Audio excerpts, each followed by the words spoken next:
second poteau, Pavard.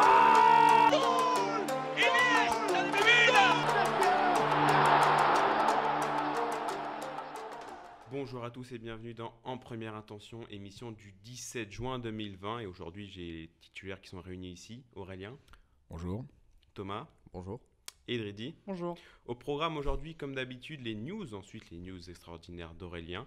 Ensuite, le retour du top flop pour analyser ce qui s'est passé ce week-end dans les différents championnats européens.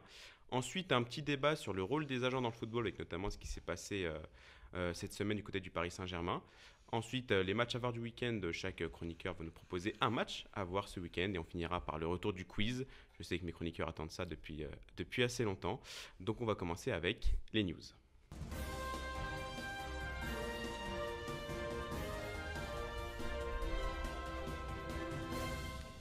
Et on commence ces news avec le Paris Saint-Germain. Et oui, apparemment, le PSG ne fait pas rêver ses jeunes. On l'a appris cette semaine via RMC Sport notamment. Tanguy Kouassi va quitter la capitale à l'issue de son contrat. Le jeune défenseur très prometteur est apparu 13 fois sous le maillot parisien, dont 2 fois en Ligue des Champions. La tendance qui voit les titis parisiens quitter très rapidement la capitale ne semble pas s'inverser, puisqu'un autre jeune joueur très prometteur est annoncé vers la sortie, en la personne d'Adil Aouchiche. Donc bon, coup extrêmement dur pour le Paris Saint-Germain pour son futur. Ensuite, pour une fois, le PSG a tout fait pour le garder. La proposition financière était très élevée, plus élevée que le Bayern. Il a eu du temps de jeu. En plus, lui qui pensait ne pas en avoir la saison suivante, tu vois que Thiago Silva, il part, ça te libère de la place. Tu peux potentiellement faire tes preuves. Au final, non. Il choisit la stabilité avec le Bayern qui a quand même 5 entraîneurs en 4 ans, c'est ça ? Oui, voilà. Ça. Donc bravo la stabilité. En fait, ce qui est vraiment dommage, c'est que on l'a vu avoir du temps de jeu avec le PSG. À la rigueur, quand on parlait de Leipzig ou de Rennes, c'était vraiment un projet où, comme ils font confiance. En tout cas, Leipzig fait énormément confiance aux jeunes. Il aurait pu avoir plus de temps de jeu, mais là, le Bayern, ça semble aussi c'est bouché. Ouais, aussi bouché que le. Boateng, c'est pire. Hernandez, Soule.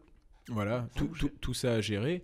Et c'est incompréhensible, surtout que, comme tu viens de le dire, il y avait des beaux des signaux verts avec la non-prolongation de Thiago Silva. Donc, on sentait vraiment qu'il pouvait avoir qu'il allait qu'il pouvait monter en puissance dans l'effectif parisien. Donc, grosse perte pour le futur. C'est surtout que le PSG n'a pas encore défini réellement son poste, parce qu'il a joué aussi bien en milieu défensif qu'en défenseur central. Quand tu vois que Corentin Tolisso est 6e milieu dans la hiérarchie du Bayern Munich et qu'il cherche à s'en séparer, et qu'en défenseur central, tu as Niklas Süle, Boateng, Alaba, Hernandez, tu te dis, faut espérer pour lui qu'il dégraisse. Peut-être Alaba au PSG d'ailleurs, c'est une des rumeurs du moment. Boateng aussi, sûrement. Oui, mais Boateng, ça fait longtemps. Mais Boateng revient bien avec le flic, faut le dire ça aussi. D'accord. Mais encore une fois, pour moi, c'est incompréhensible. Tant sur le plan sportif qu'économique. C'est surtout que il aurait pu crédibiliser, on va dire, ce qu'il souhaite, avec la stabilité, du temps de jeu et tout, en prenant Rennes. Parce que Rennes a tout fait pour l'avoir. Là, il y aurait eu un peu de cohérence, mais au final, non. Oui, de toute façon, s'il part au Bayern, je pense qu'il sera prêté. Il est moins dans un club allemand, peut-être un peu moins huppé que le Bayern. Après, il y a, je sais qu'ils avaient fait, pour Alaba, ils l'avaient prêté à Hoffenheim. C'est là où il avait vraiment commencé à se faire un nom.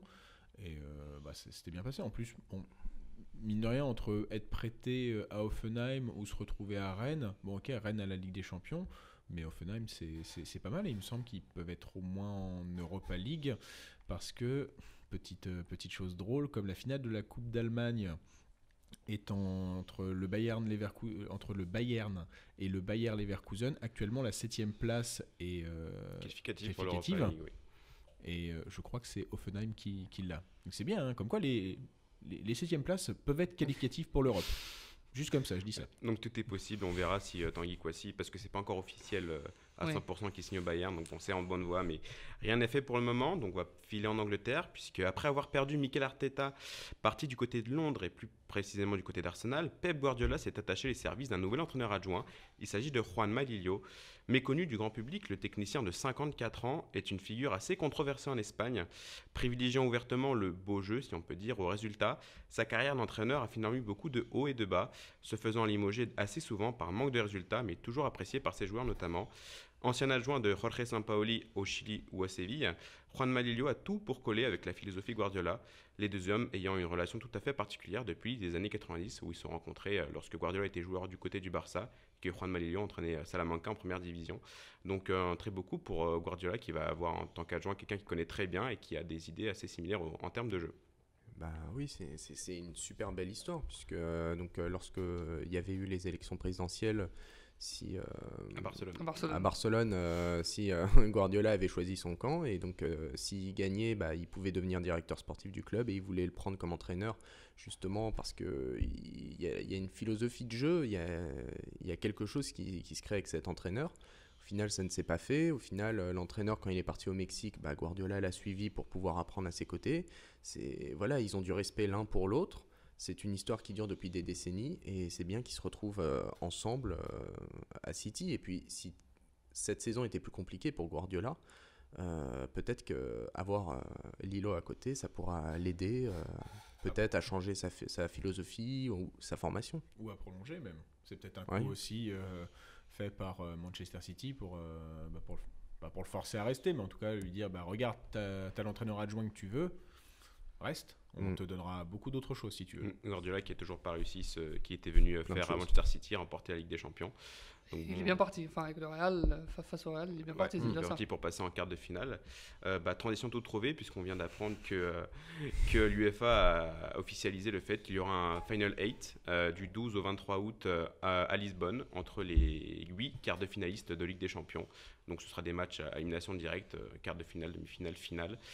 Sachant que les huitièmes de finale restants, les matchs retour, seront joués une semaine avant, il me semble, et que les matchs d'Europa League seront dans le même format, Final Four, mais dans des stades allemands. Donc bon, ça pourrait avantager quelle équipe, cette sorte de tournoi du coup de Final 8? En fait, beaucoup dans le sens où, comme on dit régulièrement, il y a, plus pour la Coupe de France, mais sur un match, tout peut se passer et tu as la magie de la Coupe. Donc finalement, des équipes Comme le PSG. Ouais, non, mais par exemple, qui parfois sur un match, ils peuvent réaliser un coup, mais quand tu fais l'aller-retour, ça peut. Tout le monde de chance de créer l'exploit. C'est ça, donc. Celles qui Après, ont. ça fait 3 mois qu'ils n'ont pas joué quand même. 4 mois, 3 mois. Le Paris Le Saint-Germain. 11 T'inquiète. mars, je crois, le dernier Il y a match. des matchs amicaux. Ouais, non, mais il y aura les matchs amicaux. Après, au niveau de l'intensité, il faut voir bah, c'est qui c'est qui acceptera de jouer à ce moment-là.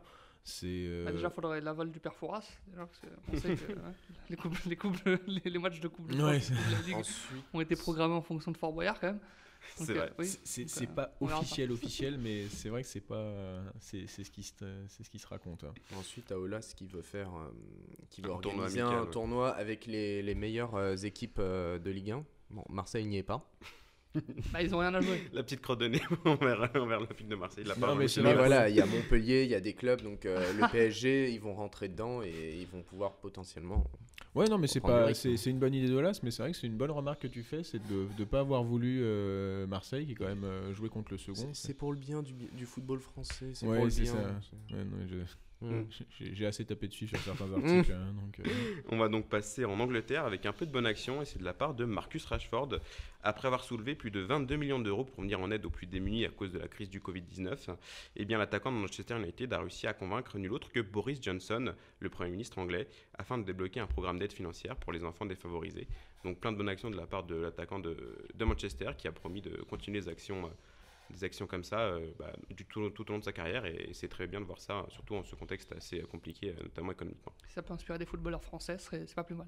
En fait, c'est un petit rayon de soleil en quelque sorte, puisque la crise du Covid-19, le problème c'est que tu as eu tellement d'articles, tellement d'émissions qui ont mis en avant les mauvaises décisions, on va dire, de certains joueurs qui refusent de baisser leur salaire, de certains joueurs qui expliquent qu'ils ont de nombreux crédits, voilà, c'était le terme exact, nombreux crédits à payer, donc ils ne pouvaient pas se permettre de baisser leur salaire. Donc là, c'est bien qu'un jeune joueur vienne en aide aux autres et en plus arrive à faire changer la décision donc, de Boris Johnson, même si ça a été refusé au début. Voilà. Voilà, c'est Une décision qui a été saluée par de nombreux médias anglais du coup pour Marcus Rashford, donc on espère que ça continuera en ce sens pour lui. Finalement, 2 prolongations, une du côté du Portugal, puisque la fédération portugaise a pris la décision de prolonger Fernando Santos à la tête de la section portugaise. L'homme qui a donné ses 2 premiers titres au Portugal a été reconduit jusqu'en 2024. Et une autre prolongation du côté de l'Italie, avec, on vient de l'apprendre, le buteur belge Dries Mertens a prolongé de 2 ans avec le Napoli après avoir battu le record de buts avec le Napoli pour tout joueur. Voilà, et donc il va nous en parler tout à l'heure. Ouais, c'est ça, Aurélien, c'est ça, dans ses dans tops mon et top. ses flops. Donc voilà les 2 petites dernières news. On va donc passer aux news extraordinaires avec Aurélien.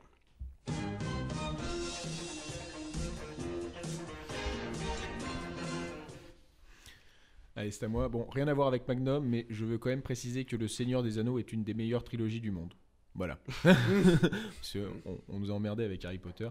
Alors, est-ce que Djibril Cissé ne serait pas en train de faire des émules ? L'ancien gardien international ghanéen, Richard Kingson, s'est mis en tête de revêtir les gants à l'âge de 42 ans, mais surtout 6 ans après sa retraite. Son projet n'est pas d'atteindre les 100 buts en première division, bien qu'il ait réussi à en marquer un sous le maillot du Ghana, mais simplement pour que son fils de 3 ans puisse voir jouer son père en match professionnel. Avis aux amateurs en dèche de portier donc. Ensuite, un petit tour en Chine. En 2017, le Lhasa Club Investment voit le jour afin de relancer le football professionnel au Tibet. Il intègre la division 4 chinoise et obtient sa promotion dans l'échelon supérieur 2 ans plus tard. Cette année, ils ont réussi à se sauver in extremis, mais une brouille avec la fédération chinoise, ou CFA, est survenue. Pour la saison prochaine, le Lhasa voulait rejouer ses matchs à domicile et ne peut pas se déplacer dans la région. Et ne veut plus se déplacer dans la région du Sichuan, située à plus de 1700 km des locaux du club. Ce que je peux comprendre. Malheureusement pour eux, la CFA ne voit pas d'un bon œil que des matchs se déroulent à 3600 mètres d'altitude, forçant les joueurs de l'équipe visiteuse à faire des pauses d'oxygénation tous les quarts d'heure. Les dirigeants tibétains ont tenté de négocier en trouvant un stade à 3100 mètres d'altitude, mais cette option a été refusée. L'investisseur du Lhasa a donc décidé de s'en aller et de démanteler le club. Merci le gouvernement chinois donc. Allez, quand même, on finit sur une belle note. Juan de Dios Valverde, infirmier de 36 ans, a parcouru le monde avant de poser ses valises dans la ville de Grenade. En Andalousie, il a décidé d'ouvrir un club de football féminin à vocation internationale. Bien que le Covid ait quelque peu retardé ses démarches administratives pour obtenir un terrain, Valverde vient de lancer des détections pour trouver des joueuses. Le but est bien sûr de promouvoir le sport féminin en Espagne, comme ce fut le cas en Suède, au Danemark ou la France. Pour rappel d'ailleurs, la sélection féminine espagnole s'était arrêtée au stade des 8e de finale de la Coupe du Monde 2019, ce qui constitue sa meilleure performance dans cette compétition. Elles avaient alors chuté valeureusement 2-1 contre les USA. Un match qui était surdominé par les États-Unis, mais l'Espagne s'était battue vaillamment. Et, un très beau match. Un très très beau match. Donc voilà, merci Aurélien pour ces news extraordinaires. On va donc passer au top et au flop du week-end.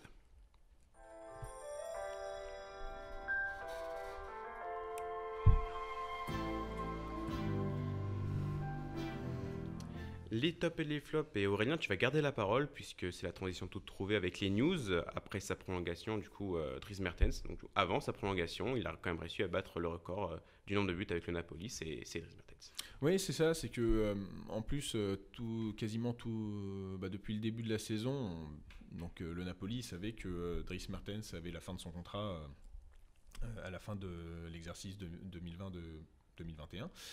Et non, 2019-2020, je me projette déjà. Et je me suis dit, tiens, c'est marrant, mais j'ai pas encore fêté mes 30 ans, je vais pas faire mes 31 avant.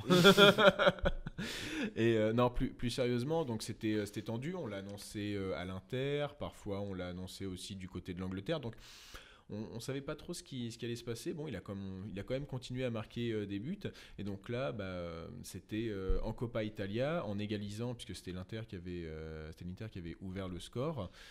Eh ben, il a pu, il a dépassé Marek Hamsik. Ça fait 122 buts. Donc, Dries Mertens a marqué 122 buts pour le Napoli. Donc, Hamsik 121 et je ne sais plus combien, mais il dépasse aussi Diego Armando, Maradona. D'ailleurs, j'avais pour la petite histoire, j'avais zappé que c'était Hamsik qui était devenu meilleur buteur, mais je me souviens de la fête, oui, qui lui ont fait par ailleurs. Donc, en plus, la finale de la Coupe se joue ce soir, donc il serait bien inspiré d'en marquer un 123e, voire 124e, pour permettre au Napoli de choper la Coppa Italia, même si c'est pas le plus prestigieux des trophées italiens. Ce sera toujours un trophée en plus pour Gennaro Gattuso. Et le Napoli qui jouera en 8e de finale retour contre le Barça. Transition toute trouvée pour Drizzy qui nous parlait de son top du week-end. Comme d'habitude, on a envie de dire Lionel Messi. C'est lui qui porte le Barça, il y a même que lui, il y a lui et les autres même, j'ai envie de dire, peut-être éventuellement Ter Stegen aussi, oui, mais sinon c'est juste extraordinaire. Ça fait 3 mois qu'on ne l'avait pas vu, donc 3 mois sans Messi c'est long, c'est très long. On ne peut pas dire autant de tout le monde. Il va rejoindre d'ailleurs mon flop, hein. Il y a un lien de cause à effet, on va dire. Donc pour moi c'est lui, il est tout simplement exceptionnel. L'action qui amène le penalty qu'il finira par transformer, où il élimine 2-3 joueurs, c'est juste fantastique. C'est de l'art ce que nous fait ce joueur. Faut en profiter, il faut être conscient de ce qu'il fait, et l'occasion de rappeler que il ne doit pas être comparé avec un autre joueur. Là, ce fameux débat qui nous animera toujours. C'est quand même le plus grand accomplissement de la carrière de Ronaldo, c'est pas les ballons d'or et les titres, c'est le fait d'avoir mis en avant un pseudo-débat. Parce qu'il n'y a pas de débat. Il y a un débat qui est toujours divisé, qui sera toujours divisé, je pense, jusqu'à la fin des temps. À toi, Thomas, de nous parler de ton top du week-end avec le Bayern Munich qui est enfin champion d'Allemagne officiellement. Oui, donc j'avais préparé mon top avant le match d'hier, mais bravo à eux, ils sont une nouvelle fois champions, donc 8e de suite. Oui, c'est ça, 8e fois consécutive. C'est pas mal. L'incertitude du sport, monsieur. Ouais, voilà. C'est même si, d'ailleurs j'ai vu passer ça, c'est soi-disant le PSG avait tué tout suspense en Ligue 1, mais quand tu regardes en Allemagne et en Serie A, suspense... Le PSG reste... toujours avec 20 points d'avance, un truc comme ça, alors que par exemple sur ces 2 dernières saisons il y avait peut-être un peu plus un léger suspense sur les 2 dernières, entre Dortmund et Leipzig d'ailleurs. Mais sinon voilà, je voulais surtout mettre en avant que depuis le déconfinement, donc le Bayern n'a cessé de gagner, donc ça doit être leur 7e match avec la coupe en plus. Par exemple ce week-end, donc c'est un match dans lequel le Bayern avait eu un peu plus de mal, ce qui est étonnant, donc il a fallu attendre la 86e avec le but de Goretzka.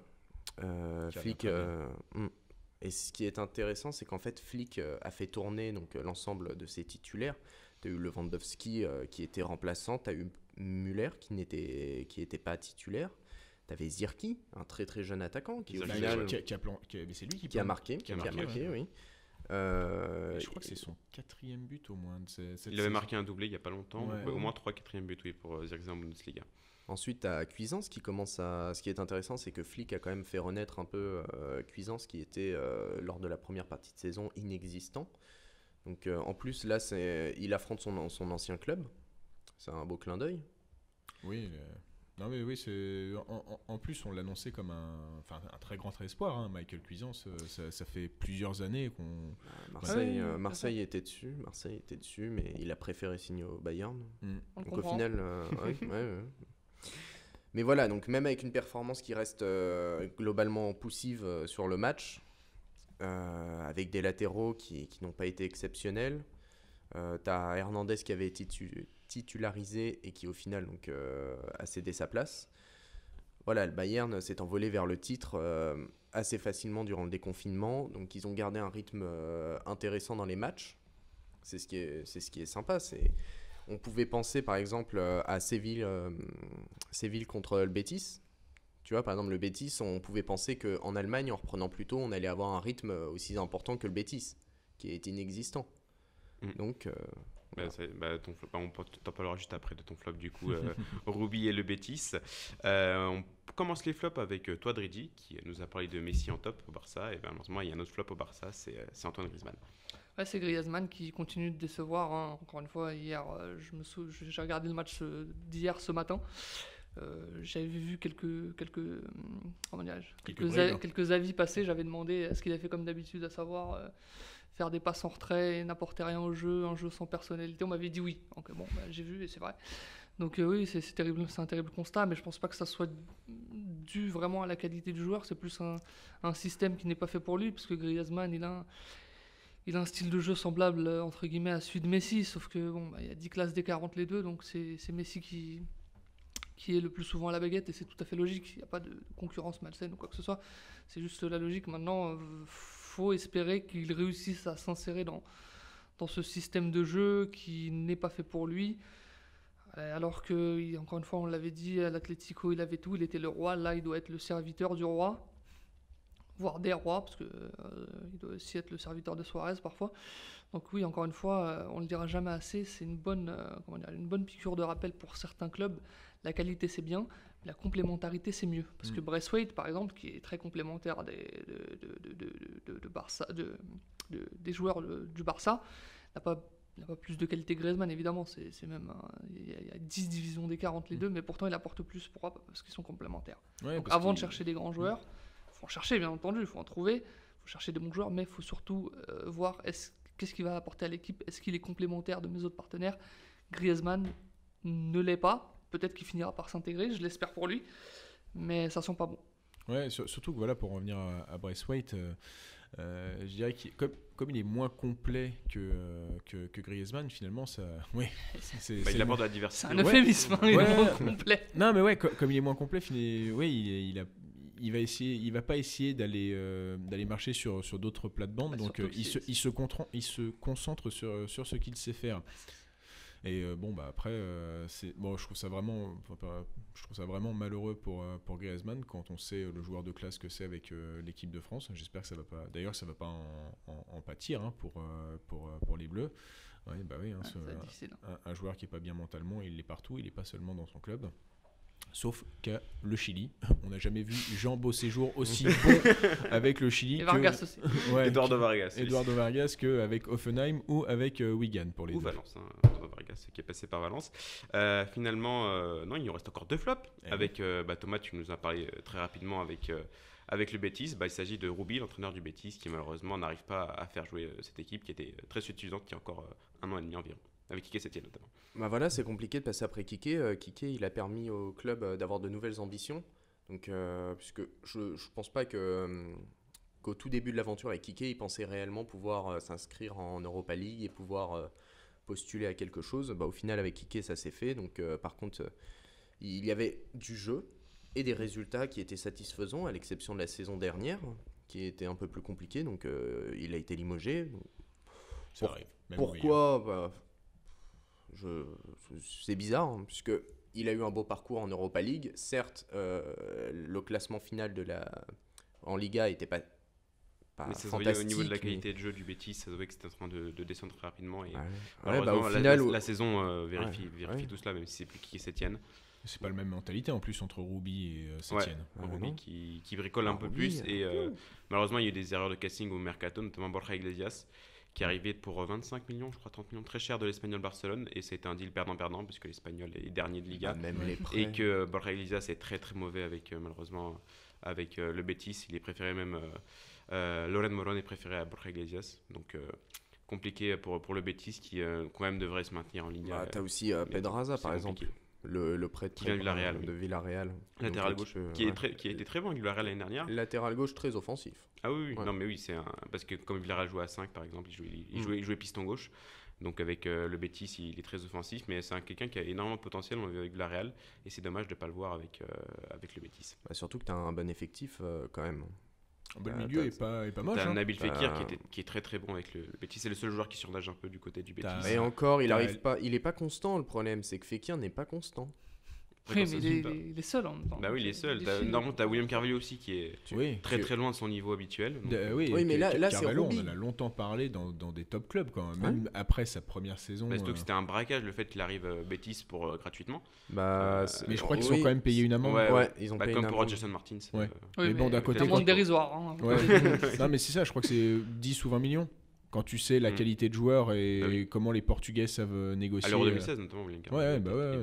Non, mais le problème c'est que Ruby, il a moins de 40% de pourcentage de victoire en Liga cette saison, alors que son effectif reste relativement fourni. Tu as quand même un milieu avec du Canales, tu as Canales, oui. tu as On l'a Canales, oublié. tu as Guardado, tu as sur les ailes, tu as Tello, tu as quand même des joueurs. Michel Tello. Ah, il saute. C'est pas le téléphone. Fekir, voilà, même en défense, tu as Mendy qui est pisté par Lyon. Mendy, Oui, Aïssa Mendy, Aïssa Mendy, qui est international Algérien. algérien. Passé par Reims notamment. Ouais. Ouais. ça m'a dit, ouais. Donc le Betis qui devrait s'en sortir quand même en Liga et devrait rester en Liga, mais bon, peut-être un changement d'entraîneur pour le Betis à voir dans le futur si. Il est très contesté là. Ouais, très contesté Roby et surtout avec une équipe qui n'afficionne pareil. Ça faisait d'ailleurs très mal de voir un derby de Séville sans public. Normalement, c'est une Oui, des meilleures bah, ambiance c'est d'Europe. la Mais... magie. ouais, Alors, voilà. qu'est-ce qui fait Donc, le plus mal? Le fait qu'il n'y ait pas eu de supporters ou que le Betis soit complètement amorphe? Un peu des deux, je pense. Un peu des deux, mais bon, c'est vrai qu'un un derby de Séville sans public.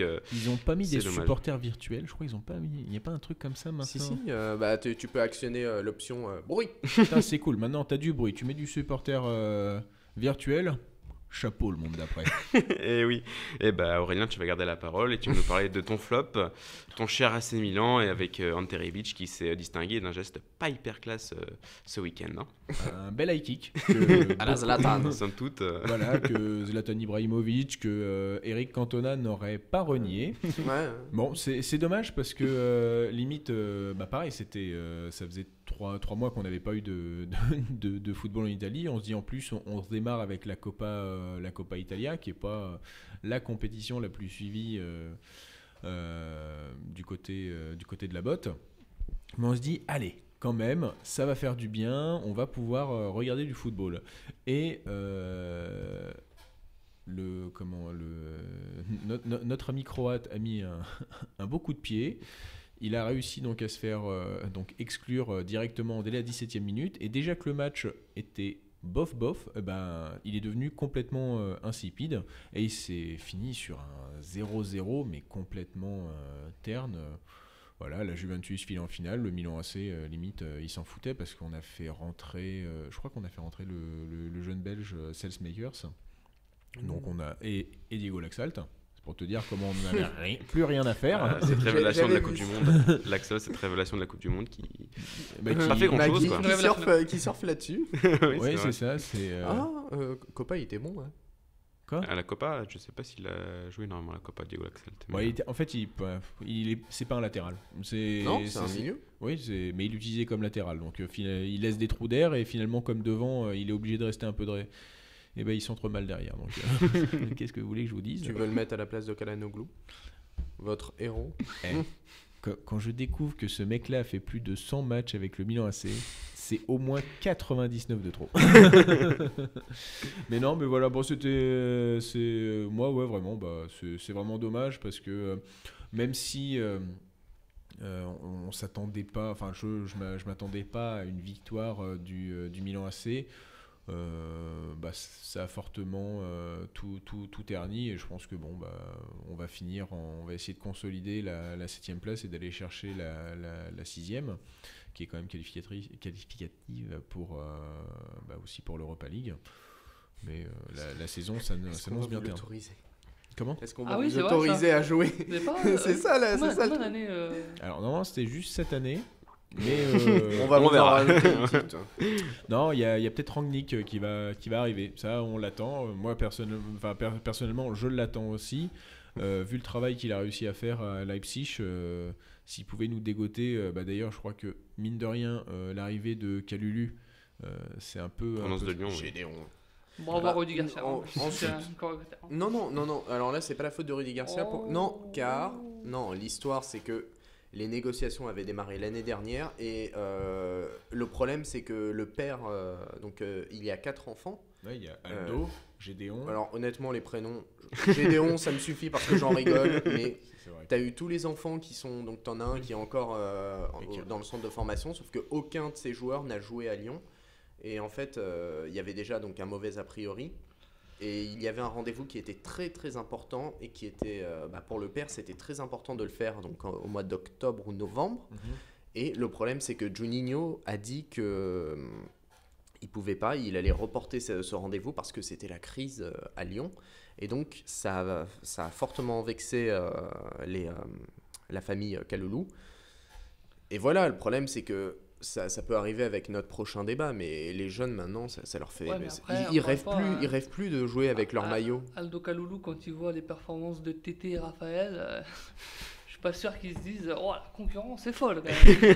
Et puis quand tu vois que Yanga Mbiwa, qui est mis au placard durant 3 ans et demi, a été intégré plus au groupe que lui, il se dit On se foutrait pas un peu de ma gueule peut-être? Pas sûr qu'on compte beaucoup sur moi. Alors, je ne dis pas que Rudy Garcia n'aime pas. Mais... Sachant qu'il pourrait rapidement devenir... il est latéral droit ou défenseur central, ou il joue les deux? Défenseur central de formation, je crois. D'accord. Bah, parce que Duarte, il arrête pas de se blesser. Et derrière, bon, il y a Gjer, mais bon, c'est pas non plus... Il n'y a pas immensément de monde en défense centrale du côté du Milan AC. En fait, il y a du boulot sur toute l'équipe, parce que quand tu vois Kessié sur le terrain, Calhanoglu, voilà, tu dis... Je te revends ça tout ça en Angleterre. Heureusement qu'il y a Sousso. Et non, il est à Séville. J'espère Eh oui, qu'il va être à vendu. Séville. J'espère qu'il va bien être vendu. C'est donc la fin des tops et des flops de ce week-end. On va donc passer au débat. C'est parti.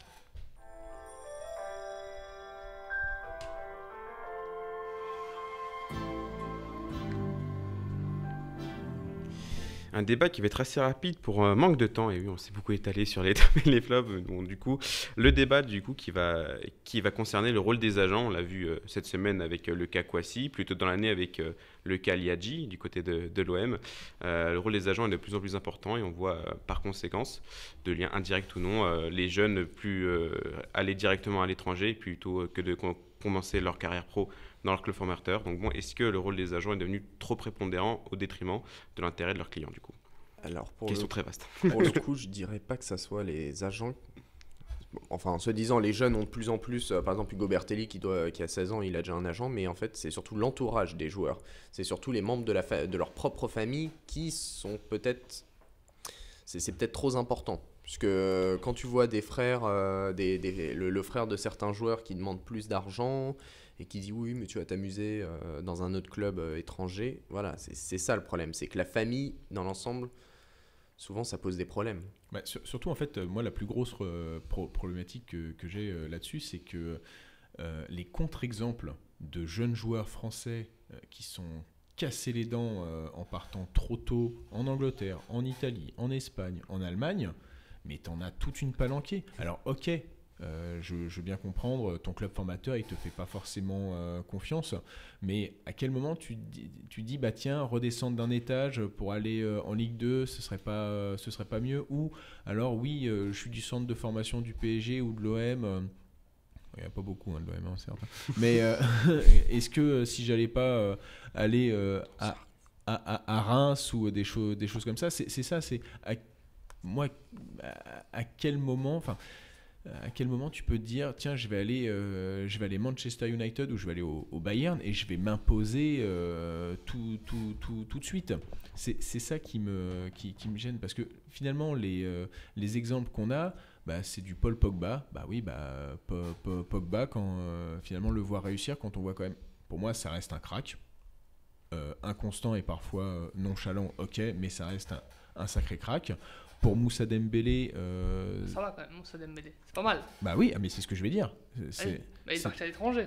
Il est parti à l'étranger, il s'en est sorti. Quand on voit les stats qu'il a et même dans le jeu, comment il est, c'est compréhensible. Mais à quel moment tous les joueurs peuvent se dire tiens, je suis vraiment à ce niveau-là? C'est ça aussi où tu me dis, il y a peut-être, voilà, comme tu le dis Thomas... dans la famille, il faut peut-être essayer, au lieu de tout le temps mousser le joueur, peut-être lui dire tiens, ouais, tu vises tu vises d'être aussi bon que ce joueur-là, mais fais attention, il y a quand même plusieurs paliers à franchir avant d'y être. Après, partir à l'étranger, c'est pas forcément une mauvaise décision. Ça dépend du club dans lequel tu vas. C'est sûr que si tu vas à Manchester United, bon, là, ça va être compliqué. Mais quand tu vois, par exemple... Hannibal, il y arrive. Au final, il commence à faire sensation et a priori, il devrait intégrer le groupe pro. Et pourquoi? Parce que c'est un crack. Non, mais c'est ça. Oui. En fait, il y a ça. Tu peux pas vendre à ton gosse. Normalement, tu le vois jouer, tu vois jouer les autres. Tu sais que c'est pas le niveau d'un Mejri ou d'un Pogba. Là, d'ailleurs, ceux qui s'en sortent pas mal, t'as Mbeumo qui s'en sort pas mal à Brentford. Ouais, très belle saison. Très belle saison. Donc voilà, c'est ça qui est problématique. Les agents, après, il y a eux aussi, c'est qu'il y en a qui sont on leur promet des commissions, donc derrière, ils vont plutôt privilégier un club qu'un autre et pas regarder le bien de son client, parce qu'il va se dire de toute façon, au pire, il se barre dans 2-3 ans, je retoucherai une autre commission chez un autre club. Et s'il fait que ça et que mon client... voilà, il y a cette idée où normalement, il faut viser... la qualité de vie de ton poulain et pas la qualité de la grosseur de ta commission derrière, quoi. Après, ces dérives, elles sont aussi permis déjà par la loi. Parce que quand tu vois qu'il n'y a que des contrats de 3 ans, je crois, c'est ça, 3 ans le maximum. premier contrat pro, c'est 3 ans, alors que dans certains pays, c'est 5 voire 6 ans. Là, tu te dis que le club, s'il est face à un crack, soit il devra surpayer, soit c'est ciao. Donc C'est ce que le PSG a essayé de faire avec Tanguy Kouassi, notamment. déjà, ça influe sur les manières de penser, déjà. Donc tu peux te dire aussi qu'il y a des choses à changer à ce niveau-là. Après, tous les jeunes ne vont pas être des cracks, et finalement, ce contrat de 3 ans, ça les permet aussi de s'en libérer de certains qui pourraient finir comme des poids morts, quoi. Oui, mais ça dépend. Enfin, je pense pas que le problème du football français, ça soit ces jeunes joueurs. Au Paris Saint-Germain, je pense pas que le problème partout du PSG, ce soit Nkunku ou Diaby l'an dernier. Je pense d'ailleurs que Thomas Tuchel et les dirigeants du Paris Saint-Germain auraient préféré se débarrasser de Draxler que de Diaby, par exemple. Parce qu'il était très apprécié.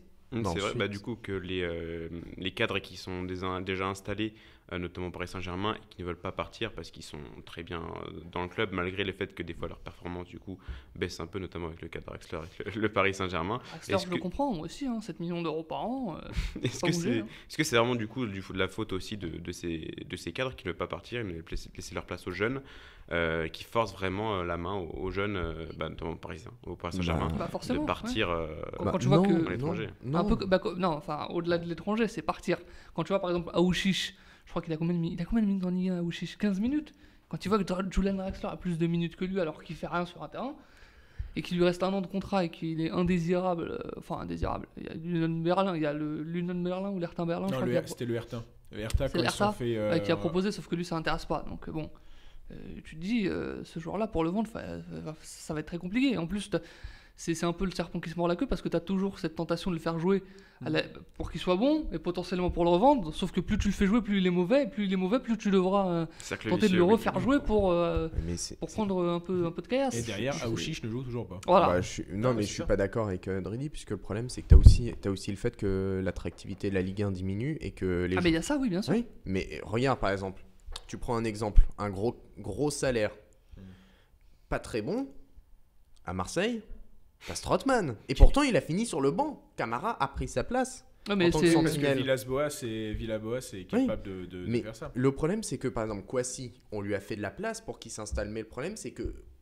ces gamins ne rêvent plus en portant le maillot de leur club de formateur. Leur club formateur, ils en rêvent plus maintenant. Kouassi, c'est peut-être qu'au final, ils s'en foutent de porter ce maillot plutôt que celui du Bayern. Mais ça dépend, je pense que le maillot du Bayern te fait autant rêver peut-être que le maillot de ton club formateur, et quand tu n'arrives pas à voir quand tu vois que tu n'arrives pas à faire complètement ta place, sachant que Kouassi, il y a quand même en effet, comme on l'a dit, il y a quand même 13 matchs en seconde partie de saison, presque. Ce qui est pas mal pour un jeune de 17 ans. Il a eu ces 18 ans là tout de suite. Et d'ailleurs, maintenant, l'agent peut prendre la commission. Donc, bravo à lui. Il a bien choisi. C'est pour ça que... oui. Maintenant, on parlait notamment du coup du rôle des agents, mais à plus large échelle, des agents comme Mino Raiola qui, du coup, avec ses joueurs, touchent des commissions, mais qui sont, mais à la limite, qui sont incroyables. Donc, est-ce que ça entache le fonctionnement des clubs, vraiment le rôle des agents? Ça entache, mais au final, ça serait pas plutôt les projets qui voient le jour donc en Europe, entre Lille, entre Monaco, entre le Red Bull. Le problème, c'est qu'ils approchent directement de jeunes joueurs qui sont encore dans des centres de formation, ils font miroiter. Donc bravo à eux, parce qu'ils ont des recruteurs qui sont de qualité, qui arrivent à voir les Convaincants. jeunes, qui arrivent, Convaincant. convaincants, mais Ils c'est sont surtout dessus, qu'ils arrivent à voir les jeunes alors qu'ils n'ont toujours pas joué en Ligue 1. Le par Rasenball exemple. Leipzig, ils attaquent dès l'âge de 13 ans. hein. Ouais. Mhm. Et le problème, c'est qu'ils Et pour proposent- le coup, ils sont très très forts parce que même en tant que vitrine, les Konaté, il a joué, Upamecano, il a joué, Nkunku, Nkunku, il joue. il joue. T'en avais Konaté et t'avais Mukele. Mukiele. Oui, voilà. Qui est là, ouais, C'est oui, mais c'est surtout que le problème, c'est que moi, encore, c'est vrai que je suis jeune. Je me dis tiens, Leipzig. Donc, tu n'es pas jeune, Aurélien. ça fait 30 ans pour toi, c'est trop tard. Si j'étais jeune Ouais, alors vraiment. et que Leipzig était venu me voir, maintenant, j'aurais hésité parce Oui, que je me mais- dis que j'aurais joué quelques minutes dans le championnat d'Allemagne, quoi. Le problème, c'est que c'est malsain de proposer des millions. Tu proposes, Oui, on est pas là pour tu être, proposes une prime à la signature monstrueuse à un gamin de 16 ans. Il suffit que ça. On va pas critiquer mais la famille, il y a mais pire, hein, il y a- potentiellement, tu as des personnes autour du joueur qui vont sentir, qui vont voir, qui vont choper un billet. Non, mais enfin, tu parles de 16 ans, mais pire que ça, il y a des joueurs qui sont U13 à qui, pour le faire venir déjà dans le centre de formation, que ce soit à l'étranger ou en France, on fait un chèque de 300 000 euros à la famille, on Oui, trouve oui. un bel appartement, un beau logement. Oui, À 13 ans, c'est beau. Et notamment aussi le cas des agents qui s'implantent vraiment très bien dans le club. Il y a un agent portugais qui s'appelle Jorge Mendes qui aime bien faire ça, et notamment en première ligue du côté de Wolverhampton. Et c'est étrange, mais Wolverhampton marche très très bien avec, Oui. enfin, Peut-être lui, le l'implémentation head de of l'agent. football que tu cherches. Ensuite, Mendes. Jorge Mendes, il a mis en tant qu'entraîneur, il a mis un homme de confiance parce Ouais, qu'il, Nuno. oui, voilà, Nuno. Il savait qu'avec très cet bien. entraîneur, qui en plus, il partait sur juste avant Wolverhampton, c'était un échec son dernier club, je crois. Il avait été licencié. à Valence. À Valence. Ouais, Valence, voilà, il avait été licencié. Et oui, à Valence, parce qu'il avait fait une très bonne première saison, on se qualifie c'est en ça. Ligue des Champions. Puis après, deuxième était assez catastrophique, on finit 12e de Liga, je crois. Donc oui, on a vu que c'était son adjoint, dont j'ai perdu le nom malheureusement, qui faisait le plus gros du taf. Et bon, par contre, ça marche bien du côté de Wolverhampton, donc bien joué à lui. Mais du coup, c'est vrai que par exemple, le passage de Jorge Mendes à Valence a laissé des traces, notamment qu'on voit des joueurs comme André Gomes, comme Gonzalo Guedes aussi, du coup, qui maintenant, André Gomes qui, après sa blessure avec Everton, voilà, mais qui commençait quand même à se relancer, André Gomes du côté d'Everton, mais bon, c'était des poids morts dans le club avec des gros salaires et des montants de transfert qui sont quand même assez élevés. Et maintenant, je pense, est-ce qu'on va voir ça de plus en plus à l'avenir, du coup, avec des agents qui vont être omniprésents dans les clubs et qui vont être. Ils le sont déjà. Est-ce que ça prend une part encore plus importante, du coup C'est impossible entre Ramadani, t'as Ramadani, t'as Jorge Mendes, t'as Pinizavi, t'as j'ai oublié l'autre. Mogi comment là? C'est celui. Mogi Bayat qui oui, était dans l'after. Vous avez fait de la prison, monsieur. Nelson Mandela aussi. Oui, excellent. C'est vrai, hein. Oui, mais je sais. C'est très bien pour se défendre. J'ai C'est écouté là où je ça. voulais en venir. J'ai écouté ça lundi soir, c'était exceptionnel. Mais voilà, le problème, c'est que c'est malsain, puisqu'au final, à Nantes, t'es obligé de l'appeler lui pour tout et n'importe quoi. Mais le problème, c'est que dans un club de foot, t'as un fonctionnement et tu as des recruteurs. Des recruteurs qui ne sont pas très bien payés, qui font ça par passion, qui vont chercher des joueurs. Par exemple, l'ancien recruteur de l'OM, sous Rudi Garcia, il avait vu Hollande. Il l'avait vu avant qu'il allait à Salzbourg et il a proposé à Haaland, à Rudi. Non, parce que là, on s'est tous regardés. Il l'a repéré en 2009, député du PS. Non, il l'avait aperçu. C'était donc pas cette saison, la saison dernière. Il l'a proposé à Rudi, sauf que Rudi, il travaille avec qui? Avec ses agents. Il va pas travailler avec d'autres, parce que sinon il a un petit billet en moins. Et donc il a refusé. Bon, il était pas assez physique apparemment. Il a préféré prendre Balotelli. Pas assez physique, c'est déjà 1m80 à 16 ans. Non, mais voilà, le problème c'est que les agents, mais là il y a de plus en plus. Transformer Hollande en défenseur central ou en 6 récupérateurs et là il était perdu. Mais là il y a de plus en plus d'avocats qui peuvent se spécialiser dans le foot. Et peut-être que ça, c'est une ouverture vers un conseil. Voilà, peut-être qu'ils pourront conseiller les joueurs. Oui, après, Sans- attention aussi, hein, encore une fois, face à l'argent. Entre un agent et un avocat, t'as quand même une différence. Mais de toute façon, ça dépend de quel agent, ça dépend de quel avocat. Parce que l'avocat de Samuel Eto'o, par exemple, on va demander de ses nouvelles, il dira. mais de toute façon, ça passera aussi par une réglementation du côté de la France. L'ancien avocat du coup. Bah, précis. attends, Tu pars- vu le nombre d'années qu'ils ont mis la FIFA pour interdire le TPO, on n'est pas prêt de voir quelque chose changer dans le foot. Après, ça... Ils réussissent à le contourner, c'est ça qui est fort. Ouais, et ils ont réussi. Oui, mais ça passe aussi par la France. Tu parlais que les contrats pro duraient que 3 ans, du coup, Ouais. en France. Et Ça va c'était changer. plus élevé dans les autres pays. Est-ce que ça passe aussi par une uniformisation des mais ça, tu peux des pas le faire, mesures ça. Voilà, c'est Et impossible puis à faire, augmenter donc, peut-être le prix au lieu que les clubs. Le problème, c'est que les clubs, ils vont recruter des joueurs qui ont déjà reçu une formation. Ils vont le payer 46 000 €, un truc comme ça pour le coût de la formation. Il faudrait monter ça. Il faudrait mettre une clause ou quelque chose comme ça. Mais quelque chose qui fait que Qui vaille que la les- peine de former. Bah oui, et que la Ligue 1 puisse potentiellement, c'est la Ligue des talents. Maintenant, c'est la Ligue des talents, donc voilà, qu'ils puissent montrer leurs talents. Ouais, ça passe aussi du coup par une hausse du niveau peut-être du championnat. C'est donc tout pour ce débat sur les agents qui était très, très intéressant à suivre. On va donc passer au match à voir du week-end. C'est parti.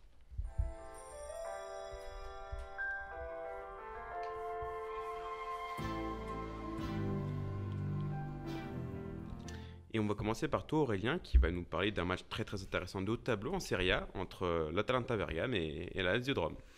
Et ben en effet, ce sera l'occasion pour la Lazio de Rome de prouver qu'elle peut vraiment aller chercher ce titre, que déjà les Ladialais attendent depuis au moins 20 ans, Oui, si 20 ans, si je me trompe pas. C'était sous l'ère quand Sven-Goran Eriksson était encore un bon entraîneur, ce qu'il n'est plus pour moi. Et non mais faut dire ce qu'il est quand même. C'est encore le con. Oui, non mais en plus je l'ai vu entraîner ou proposer ses services. Je ne À sais Marseille. Oui, c'est ça. Je savais bien, c'était un club bizarre. Il y avait un truc comme ça.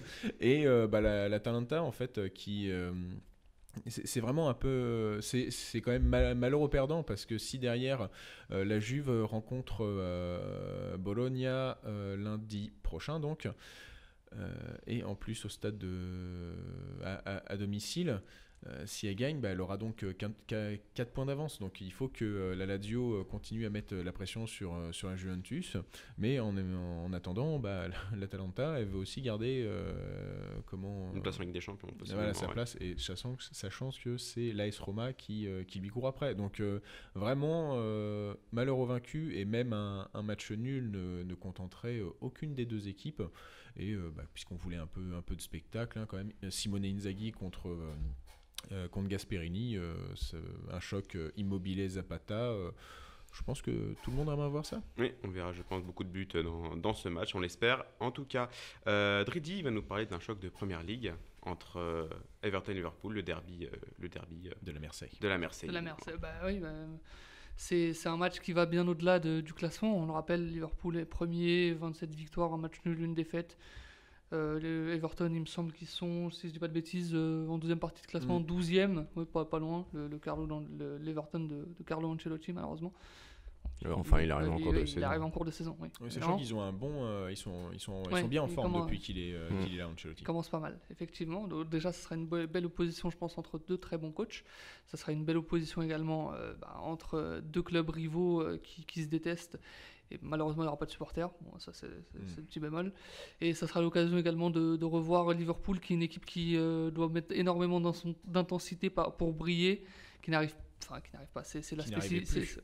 Oui, qui était un peu en manque de gaz, un peu.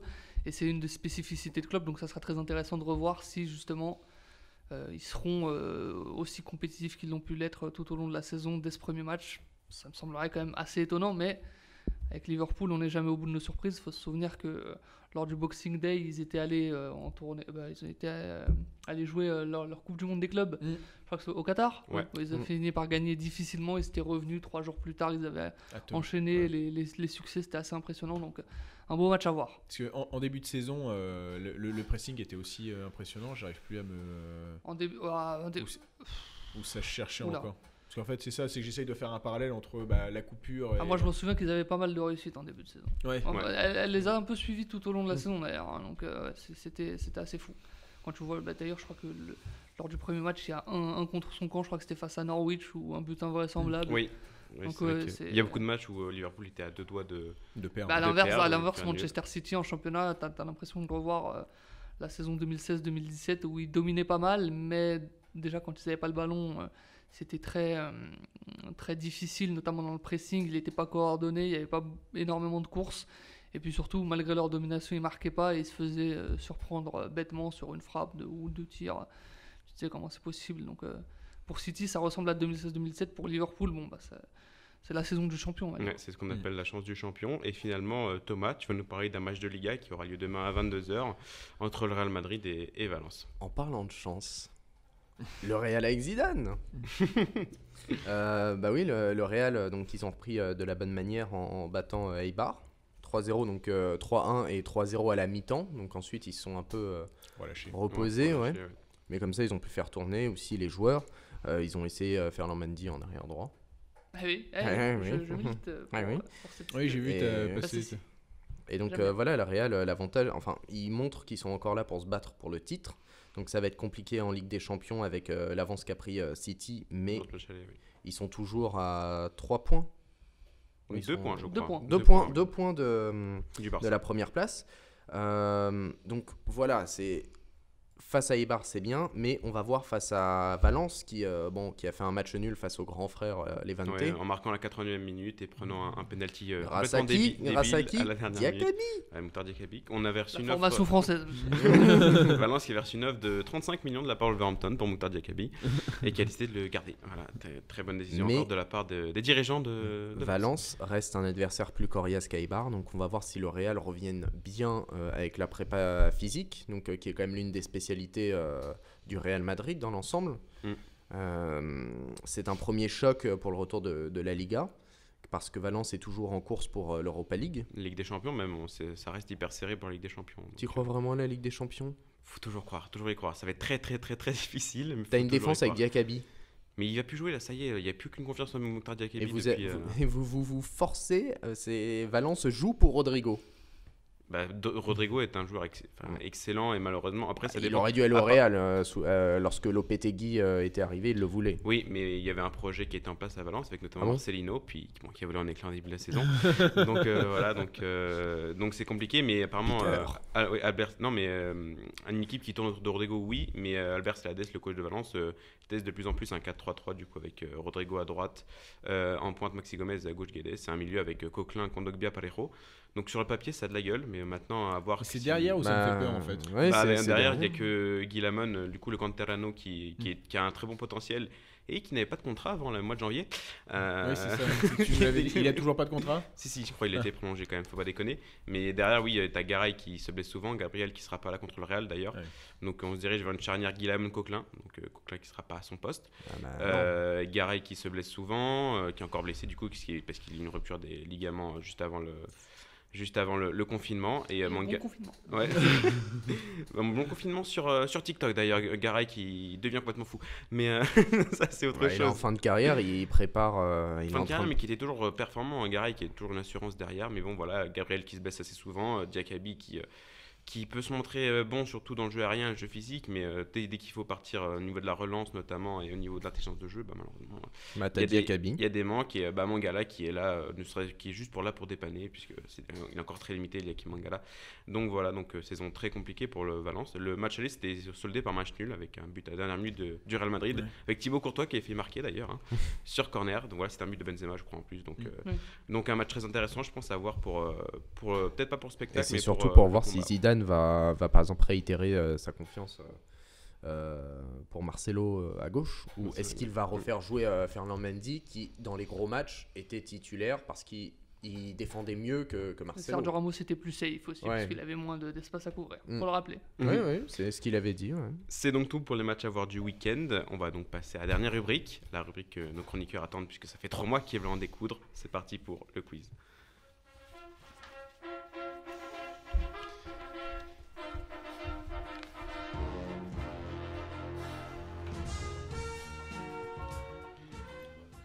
Le quiz, comme d'habitude, une suite de clubs par lesquels un joueur est passé. Et là, je vous le dis directement, les 4 joueurs que vous devrez deviner sont des gardiens. Voilà, comme ça, il y a...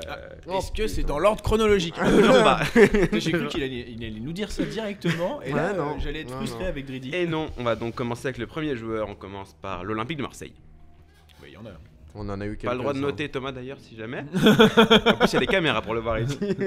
L'Olympique de Marseille, le Paris Saint-Germain. Olympique de Marseille, Paris Saint-Germain, OGC Nice. Alonso. C'est Jérôme Putain, Alonso, j'ai bien voulu joué le dire en Dridi. plus.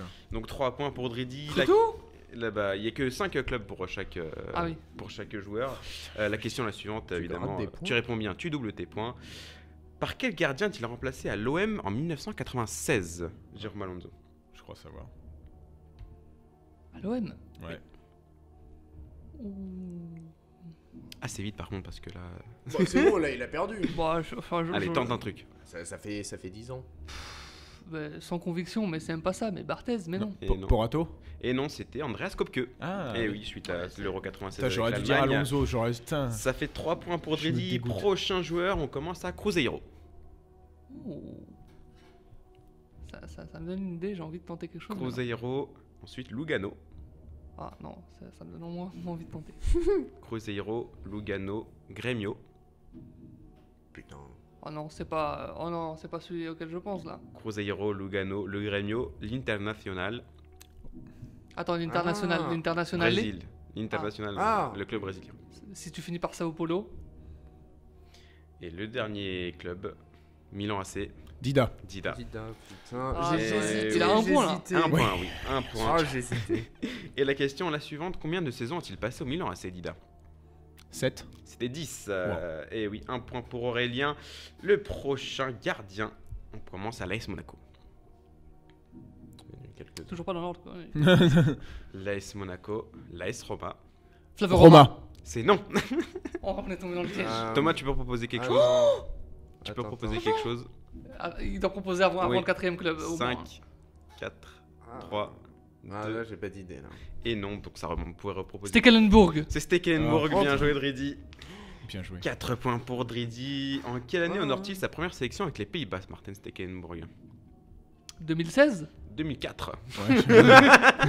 Oula, ah oui, mais oui, mince. Assez loin malheureusement, mais bon, ça fait 4 points Ah et oui, parce Dridi que je le vois devrait, tellement là, toujours. devrait Non, l'emporter, Pardon. mais, Ouais. mais on sait jamais, tout peut se passer. Bon, va falloir Ah, par je suis contre fou. être très Va très falloir être actif, très hein. fort. Ouais. On commence par l'AC Milan pour le dernier gardien. AC Milan, Borussia Dortmund. Lehmann. C'est Jens Lehmann, bien joué. Ah purée, mais. Aurélien, 4 points. Oh non. Et la question est la suivante. Aussi Milan. La question est la suivante. À quel poste a-t-il commencé sa carrière, Jens Lehmann? Ouais, putain, ouais. Je te sens, il y en a 3. Allez, attaquant. C'était gardien, c'est Ouais. dommage. Je me suis dit en plus, il allait dire. Ouais, honnêtement, question piège à la Burger Quiz. Il est tombé dans le piège, il a commencé gardien Bien- tout bien joué. simplement. Donc voilà, c'est Dridi qui remporte ce quiz pour le retour. Il revient en forme malgré le déconfinement. Ah, il est en forme, hein, je vous le confirme.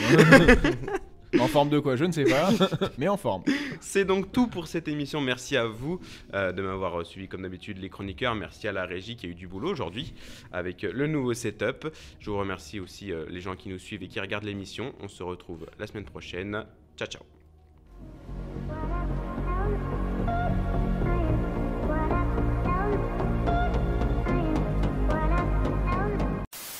Second poteau Pavard.